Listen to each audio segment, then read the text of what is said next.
Last video's identities only had two terms, a and b. What happens with 3? And what happens when you cube instead of square?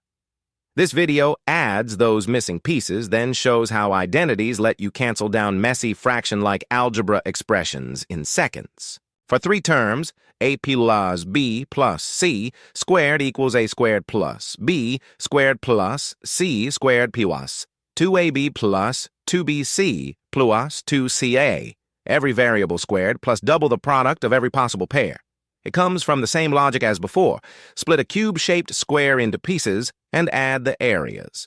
There's also the difference of squares identity. A squared minus b squared equals a plus ab times ab, useful for products like 17 times 21, which is 19 2 times 19 plus 2, divided 19 squared, 4 357. Cubing works the same way, just one dimension bigger. Imagine a cube of edge, a plus b, split into smaller cubes and box shapes. The result, a plus b cubed equals a cubed plus 3a squared, b plus 3ab squared, plus b cubed. Flip the sign for a, b cubed, and the middle terms alternate positive and negative. A cubed, 3a squared, b plus 3ab squared, b cubed. Same structure both times, signs just alternate when b becomes negative. 2 more useful ones. X cubed minus y cubed factors as xy times x squared plus xy plus y squared, and x cubed plus y cubed factors as x plus y times x squared xy plus y squared. Notice the pattern. The 2-term factor always matches the sign of the cubes, and the 3-term factor's middle sign is always the opposite. One more powerful identity. X cubed plus y cubed plus z cubed minus 3yz equals x plus y plus z times x squared plus y squared plus z squared minus xy minus yz minus zx. This lets you solve problems like if 3 numbers sum to 10, multiply to 25, and their squares sum to 38, find the sum of their cubes without ever finding the numbers themselves. Substitute the knowns into both this identity and x plus y plus squared. Solve for the cross terms, and the sum of cubes drops right out. Here's the cube identity in action. What's the side of a cube whose volume is p cubed? Plus 6p squared q plus 12pq squared plus 8q cubed. Compare it to a cubed plus 3a squared b plus 3ab squared plus b cubed.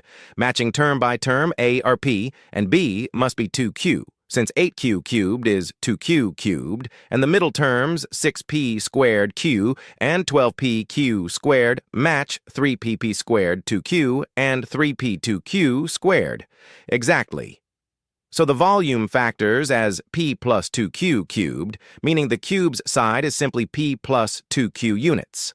Now the payoff, simplifying messy fraction-like expressions. Take x squared 7x plus 12 over 5x squared plus 5x 100. Factor the top, needs numbers adding to 7 multiplying to 12, that's 3 and 4, giving x3, x4. Factor the bottom, pull out 5 first, giving 5x squared plus x 20.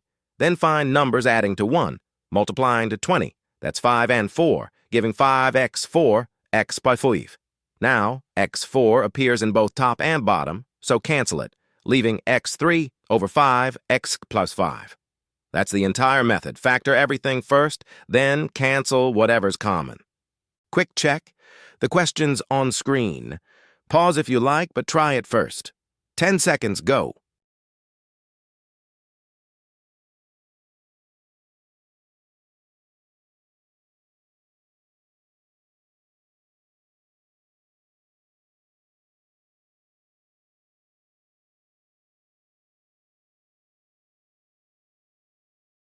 X squared. Y squared always factors as xy, xy, the difference of squares identity. So the answer is xy, xy. 3-term and cube identities extend the same splitting logic, sum, and difference of cubes each factor into a 2-term times a 3-term piece, and simplifying rational expressions is always Factor top and bottom completely, then cancel what's shared. Free notes in the description. Next chapter, we head into circles. Subscribe to Clarix.